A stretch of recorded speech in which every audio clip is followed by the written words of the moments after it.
Hello everyone, welcome to a different kind of video from what I usually post. And today I'll be diving into the process behind making my song Cyberspace.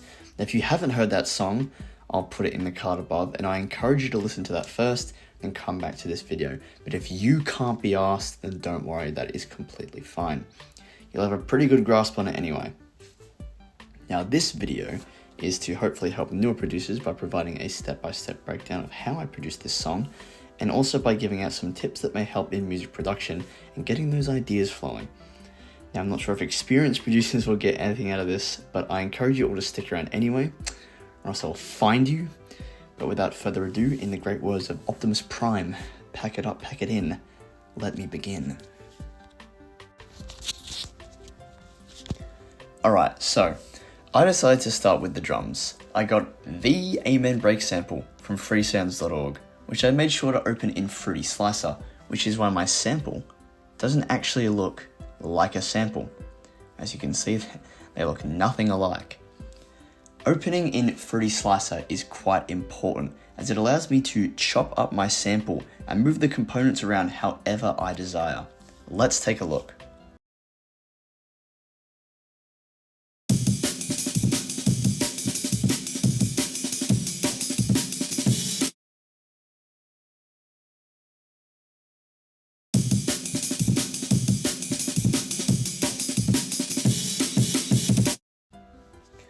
As I'm sure you just heard and saw, the second pattern looks considerably different to the first, because I chopped it and moved the components around to make something unique, and we'll see more of that later in the video.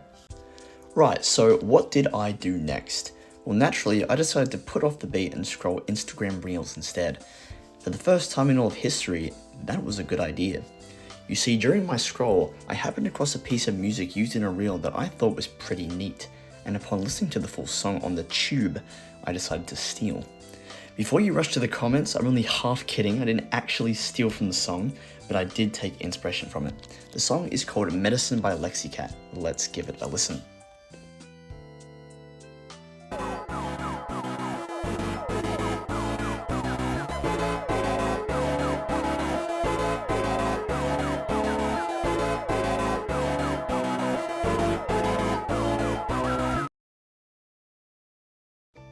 Right, so I'm sure you heard that. Now, if we go to the chords and we give them a little listen, see if you can hear where I've maybe taken inspiration from. Let's give it a listen.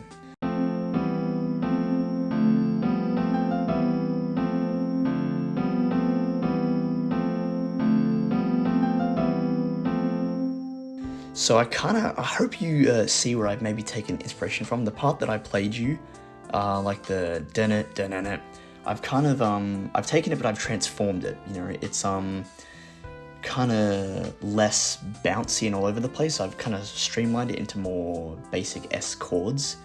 But yeah, I hope you can see where I've taken inspiration from that. I've been able to get a whole chord progression from that, one that's heard throughout the whole song.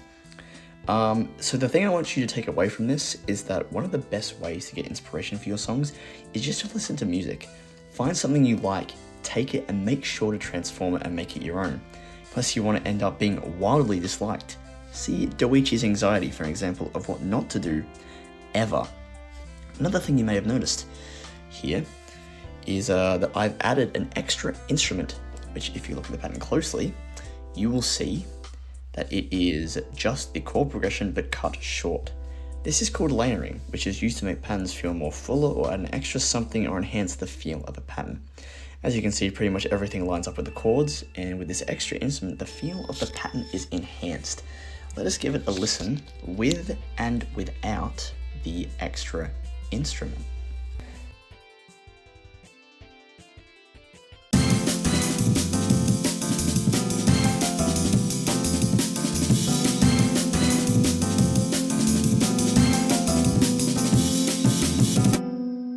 So I hope you could kind of hear how it slightly enhanced the section there and made it a bit more fuller. Obviously without it, it wouldn't be as, well, compelling, I hope. is the word to use there. But yeah, as you can see, the layering's made it a little bit better. It kind of enhances it, it makes it more full, it gives it more something, right? It gives it more, which is great. Who doesn't love that? On to the next. Alright, we are going to move on to the pattern labeled backup. Inside our pattern here, we have a hit and our bass line. I believe we will start with the latter. Let's give it a listen.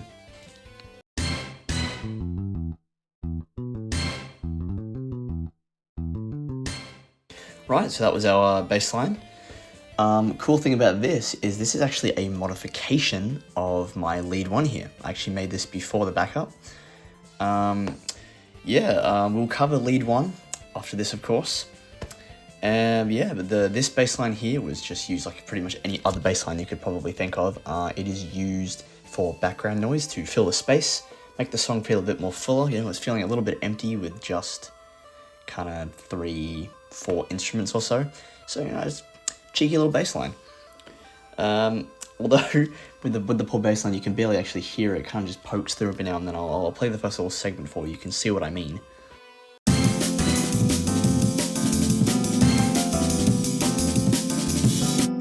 Yeah, you can, if you had headphones on, you probably heard that. If you didn't, then you heard absolutely nothing. I can guarantee you that. But that is kind of by design. I didn't want it to overstep into the overall feel. The bass is probably the thing I neglected the most in this piece. But it serves its purpose. Now the cool thing, something I want you to take away from this, is same thing I said with the chords: steal and transform. Even from yourself. You know, as I said, stole from myself and I transformed. It is a magnificent technique to use if you're stuck, if you're lazy, like I often get. It's good to get them ideas pumping. Just a little bit of variation kind of helps as well keep the feel of the track the same. If you have a lot of maybe some of the same notes, as we'll see later down in the track. But yeah, that was the bass. Let's move to the hit. I will probably isolate the hit from the bass. We can give it a better listen. All right.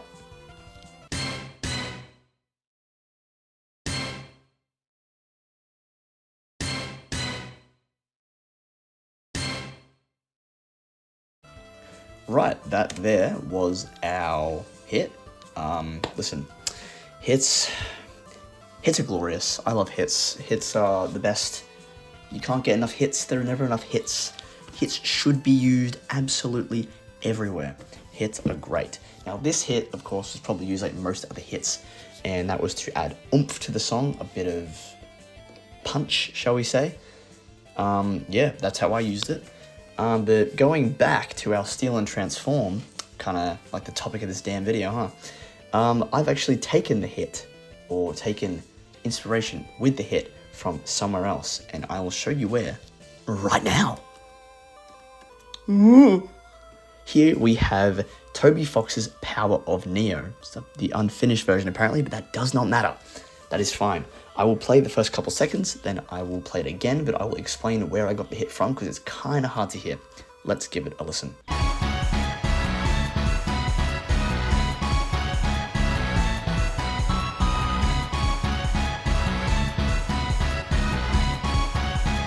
Right, that should be enough. I hope you could maybe hear the hit in there, but if you can't, we're going to run it back, and I will explain. All right, let's go.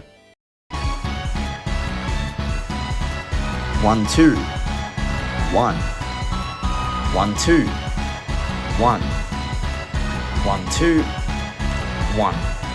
So I hope you could kind of see the parallels there between the hits. I will play the hit again. Listen again.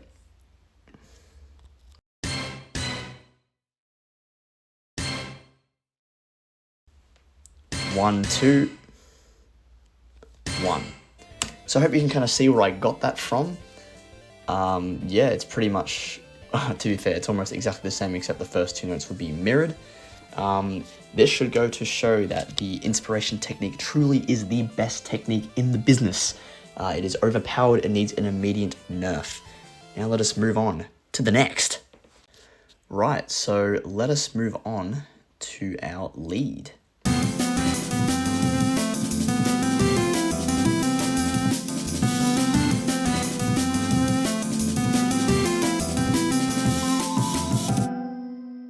So that was our lead, but how did I come up with this? To be perfectly honest, I just thought it up. I had a divine revelation while I was in the shower. So I made sure to hum my idea into a voice recording software so I didn't lose it, which is something I 100% recommend. Now, I'd like to direct your eyeballs to the pattern placement of our lead here. As you can see, the pattern is not in line with the rest of the song, and that is because I wrote the damn melody wrong from how I hummed it. But I saw the vision, and so I decided to shift it around and see if it felt right. And eventually it did. As we can see, it's just a little bit over there. This is another way of potentially gaining ideas and also creating variation in your patterns by simply shifting your pattern around into irregular spots. If we actually go here, second lead is also done this. Alright, so let's quickly touch on the little jingle at the end. I'm sure you've all been so curious. Right, let's give it a listen. Wonderful. Now this is what I like to call little tidbit. Now I added this little tidbit to the pattern to make it kind of more interesting, give it a little bit of extra something. So what we'll do is we'll play this section here with and without the tidbit.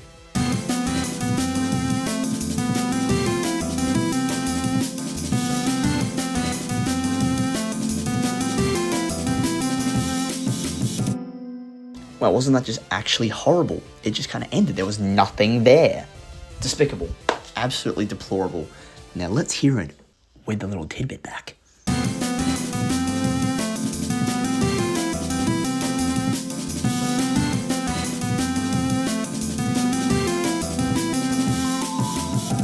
Oh, that was beautiful. That was actually immaculate. Couldn't improve that if I tried. But in all seriousness, these little tidbits here are things you should definitely consider adding all throughout your song. If we take a little sneak peek over here, there's actually another one here. There's a fair couple throughout this song. It's definitely something to add more variation and more substance to your pattern. It keeps things kind of unique and interesting. So yeah, great, love it. On to the next. Alright, so let's talk about this here. This is our second lead. This is exactly the same as the lead, and it will be exactly the same as the lead going forward, so I'm not going to bother showing it, I'm not even going to bother playing it by itself. The sole purpose of this lead is for layering. Now, of course, we discussed layering before as a way to bolster or enhance a sound or the overall feel of a song, and that's exactly what it's used for here. So I'm going to play this with and without the second lead. But let's go.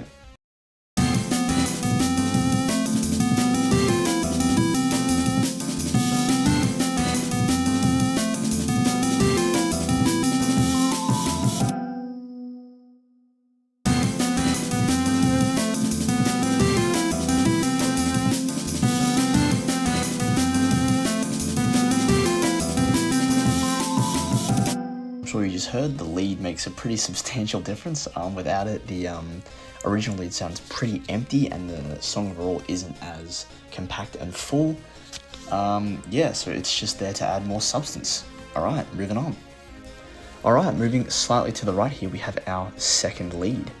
Let us jump right in.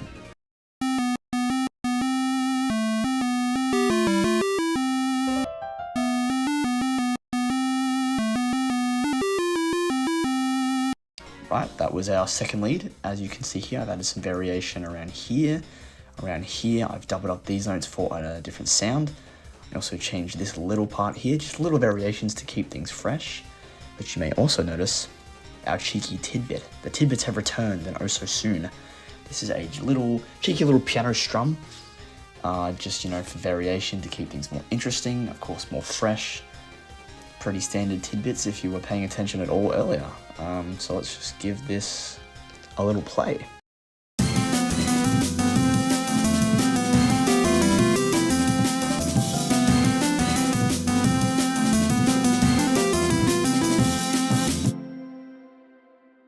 Alright, now it is time for the homie, lead 3. Let's just give it a full play first.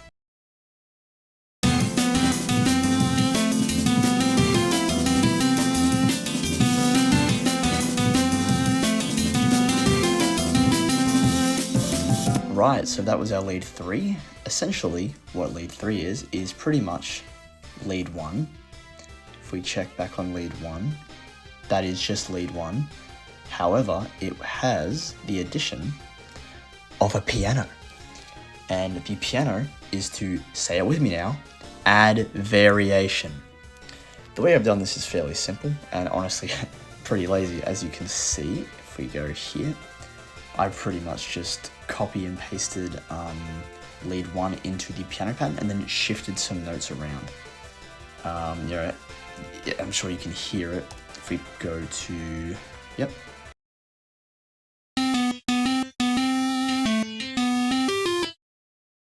See there, it kind of sticks out sometimes, just little notes that stray from the pattern to, of course, give it more variation. You can see these grey notes here. They are our sticking out notes that do not align with the pattern. And of course, we have the return of this little tidbit.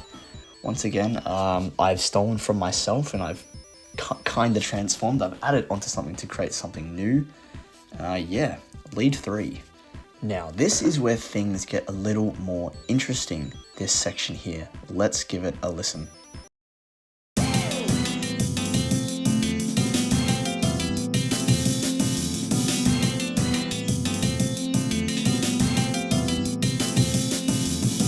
This section here serves as a break or bridge to the song, allowing it to simmer down, switch things up a little and provide a smoother transition to the second third right here.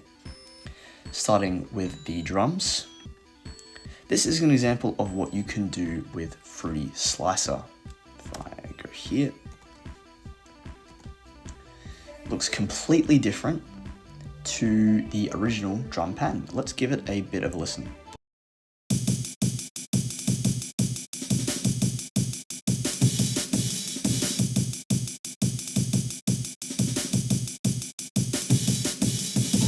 Moving on to the lead here, this is literally just the exact same thing from here. Very original, I know. It's just the piano from here.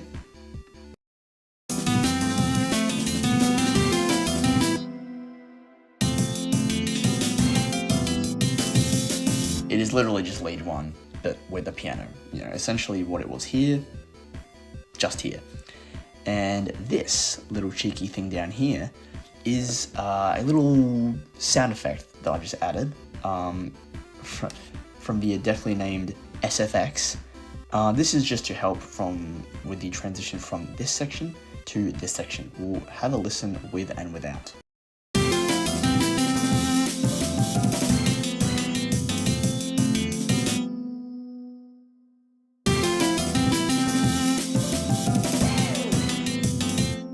It just adds a little bit more to the transition and helps it smooth it along just a little bit. Obviously, there's not a lot of originality going on here. This is admittedly a bit of a weakness with the piece. The lead can get a bit stale around here and around here, which we will cover. Of course, this piece isn't perfect, but I like it. I think it's pretty groovy. Yeah, anyway, on to my favorite section of the song. Alright, let's move on to my favorite section of the track, music-wise, but not only music-wise, but this was also the part that I had the most fun composing. Let's give it a listen.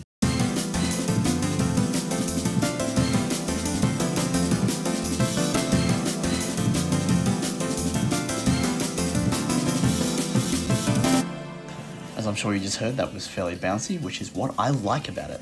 What you might not know is that this section is just a modification of the initial chords. And if you did realize that, stop lying. I will find it. Anyway, I'll show you what I mean. Let's go into our pattern. Here is our pattern. Now, if you were paying extra attention, you will remember these ghost notes. We've seen them before. Let's look at the original pattern. Here we go. The bowed glass instrument shares the same notes as the ghost notes in our second piano pattern. Using these ghost notes as a base, I altered the original piano section and turned it into a more bouncy and unique variation, meaning that this whole section of the song, I used that cheeky steal and transform technique, but on myself. And for the last time, I'll reiterate that the best way to get new ideas is to get inspired by others. Others being other people, or others being other parts of your own song that you want to steal. Stealing is king. Anyway, that is our cheeky pattern. But we have these. Now this is a strange case because I genuinely don't even remember composing this at all. I swear they just kind of appeared in my pattern, but yeah, man, I've got no idea. I mean, I assume they serve some purpose, so we're gonna go ahead and play them.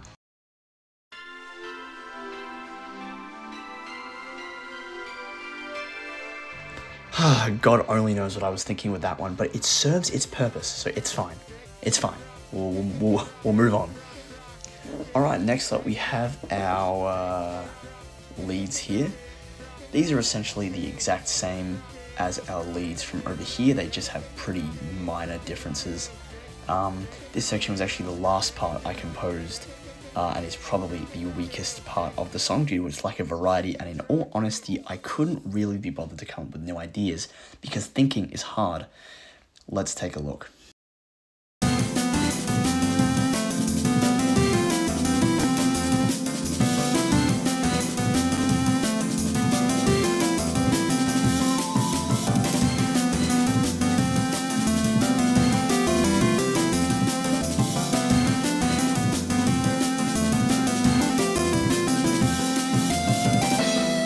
Now, as I'm sure you heard, there really wasn't much of a difference. I'm pretty sure there's quite literally only like a 2-note difference in lead 8, here and here.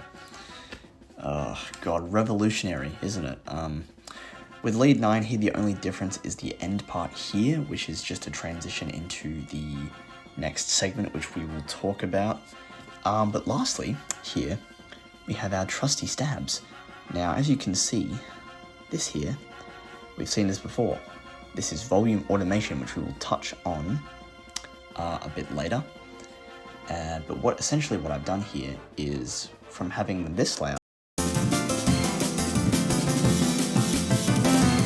I'm sure you notice they become a lot less loud, and that's kind of what the volume automation does there. I've just got the stabs there so that they poke through every now and then, which is great. You know, you hear them and you're like, great, stabs, awesome. Who doesn't love stabs? Alright, my homies, we proceed to another little break, a bridge, if you will. But this time it also functions as a build-up section for the final part of the song. If you are an owner of eyes, you may see that this section is pretty much the same as this section, except it doesn't really have much drums. We've changed the drums to kind of invoke a different feel with the song. Having no drums, then adding them back to increase the build-up of this segment. Let's give it a listen.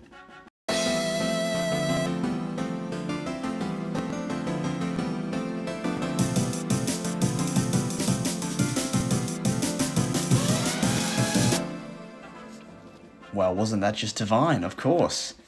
Of course, the drum pattern, as we said, is non-existent, and then for the build-up, we also have this little cymbal crash here that is just to add a better transition. Let's hear with and without.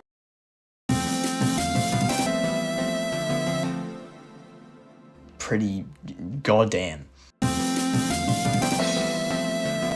Honestly, it makes a lot more of a difference than I remember it doing. That's actually kind of crazy how much that helps. But we also here have this cheeky little siren. This is just to act as a riser. I'm pretty sure that's how I have it. Is it a riser? I'm gonna pretend it is. And we have the return here of these godforsaken pads. What the hell are they doing here? And how did they get here? I guess we'll never know. Alright, we have finally arrived at the final section of the song. Let's start with our new lead.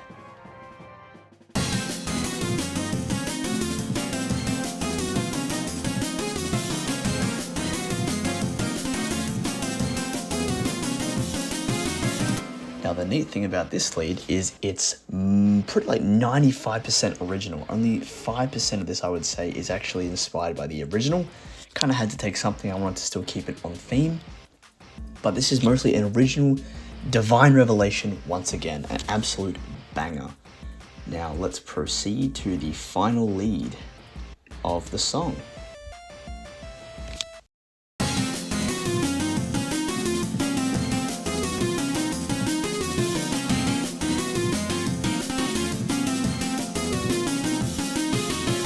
Now hopefully, as you noticed there, along with the lead here, I've also layered the 8-bit, which is the original lead instrument, and to mirror lead 3, we added the piano here as a why the hell not, because it sounds pretty good. Now with that, we move on to the final section right here. Let's give it a listen.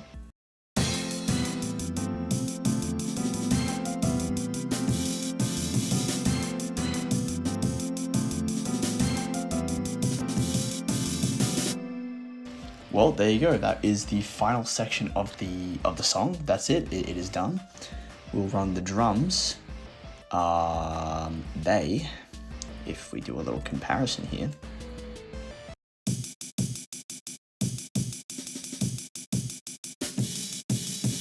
they are actually a watered down version of these drums.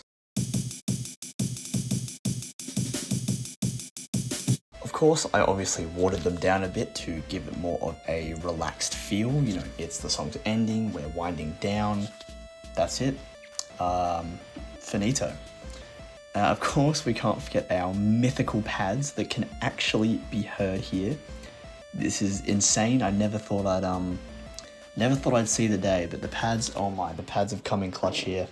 Magical stuff, actually immaculate. Love it. Now, if your eyes happen to gaze a bit to the right here, and you may be wondering what this is, we don't talk about this. All right, we don't talk about this.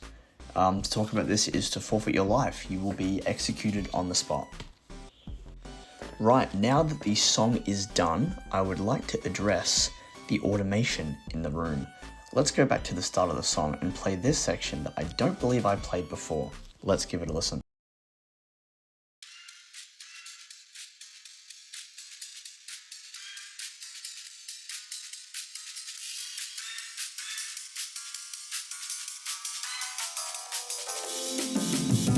Right, there you go. So let's go through it. This sample here is exactly the same as this section to the right, except obviously it has been kind of edited. So let me break it down for you. We'll start with this one, volume. Can you guess what that does? But seriously, it is actually as simple as it sounds. The volume starts low and steadily goes up, as you can see with this line. That's pretty much literally all there is to it. Yeah. Right, next up. This one's a little tricky to explain, but to put it simply, this is a parametric EQ automation, which is a filter. This line here has the filter start on, and it gradually goes down here to turn that filter off and transition smoothly into the section right here. And then lastly, we have our tempo here. Tempo is also pretty explanatory.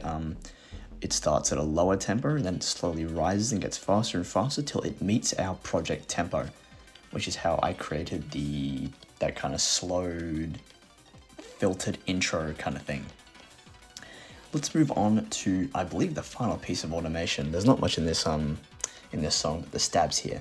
I believe I touched on this before, but what this does pretty much is from here, the stabs, to here, the volume is reduced so that the stabs don't overshadow or poke through a little too much and mess with the feel of the pattern or make it too noisy and disruptive. So yeah, I think what we're gonna do actually is I'll play it without the automation, so you see what I mean.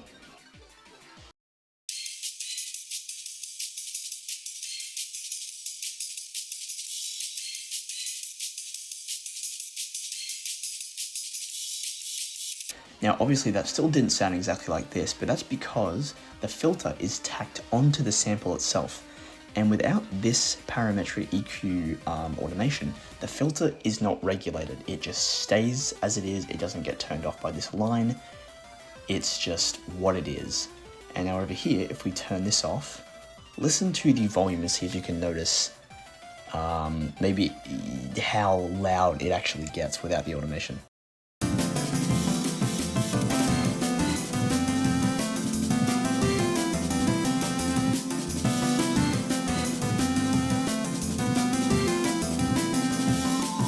As I hope you just heard there, of course, the volume automation does quiet down the stabs so they just poke through every now and then, instead of creating a bit of a cluster of noise. Anyway, that's all for the automation. If you want to know how to use automation, I will link some video in the description. It'll be something good. I'll make sure it's good. All right, on to the next. All right, now let's go over what I used in the mixer. So we'll start with channel 1. Channel 1 here is our drums. I used 2 EQs, which if you remember, acts as filters. These were used to clean up the sample and give it a bit of a punch. There are our EQs there. Right, channel 2. This channel is the piano, which has a fruity limiter, OTT, and 2 EQs. Fruity limiter and OTT are both compressors, which, to put it simply, make instruments like the piano sound really cool. Let's give them a look. Here's our fruity limiter. Here is OTT. This is a free plugin, by the way. Would definitely recommend for all your compression needs. If you don't want to do that though, fruity limiter is actually the go. So you should be fine no matter what. This, I believe, was to further, I think this was just filtering. I actually don't remember what this was, but I do know the second EQ was meant for automation, but I decided not to go through with it in the end. Now, channel 4 here is our lead. I just have a fruity dB meter, which just tells you how loud the instrument is. I have this, I believe, for mixing purposes to make sure all the sounds were well mixed well together and nothing was overshadowing. Now we go to channel 8 here. This is our sample. This is where I loaded up the filter, and this is where I used my automation to make that filter from the start, make that kind of zesty ass intro from the start. And yeah, I'm pretty sure that is all I used for this track. Anything I didn't cover in here is part of the forbidden thing at the right that we do not talk about ever. All right, we're nearly done. Right, so before I wrap up this video, I thought it would be nice to show the plugins I use in case anyone wanted to take them. The top 2 instruments here are my drums. They were opened with Fruity Slicer, which I'll actually show you here. If we go to drum, Fruity Slicer is right here. Make sure to open it in the channel rack and then open your sample from Fruity Slicer if you'd like to edit it. Now, the hit here, as you can see, was from the Undertale sound font. This is free. You can get this from a simple Google search and just a download. This bass and this unused bass are from the free stock plugin Flex. This is free with FL Studio. You just have it. Everyone just has it. It is extremely underrated. I'm pretty sure it's underrated. It is surprisingly good for a stock plugin. I would certainly invest in Flex. Now, of course, this is our piano. Once again, the Undertale sound font. You can't beat it. This is the piano for our chords. The bow glass as well from the Chords is from Flex. This piano bright is also from Flex. This was our lead 3, lead 4 kind of thing from Flex once again. Now this here, this is our lead, the 8-bit lead from Magical 8-bit Plug 2, which I believe is the best 8-bit plugin ever and the only one you'll ever need. It is free as well. All my plugins are free because I'm poor. They're all free. Everything is free. You should certainly invest in this one if you have any plans of using 8-bit instruments. It cannot be beaten. Now this here, our little sound effect, is from Flex as well. It is also from Flex. as I'm sure you've noticed a lot of them are. Stunning here, also from Flex, that I believe is our little tidbit at the end here. Of course, I just can't be wrong. Multi-log, once again from Flex, our second lead, coming in clutch once again. You just can't beat it. Now here, the stabs. These here, they are from my favorite synth plugin called Vital.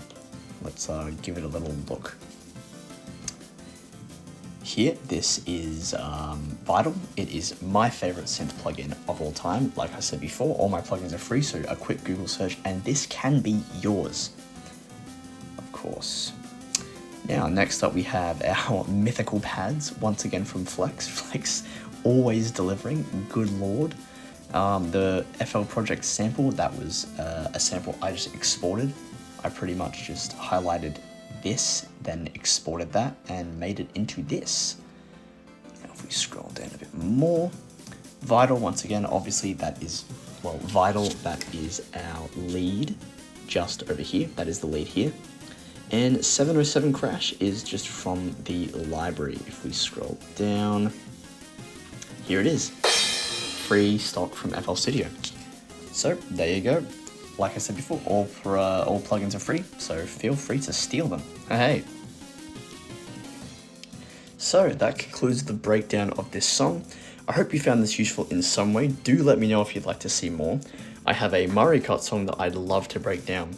But anyways, thanks for taking the time to watch this. Be sure to like and subscribe. Now piss off!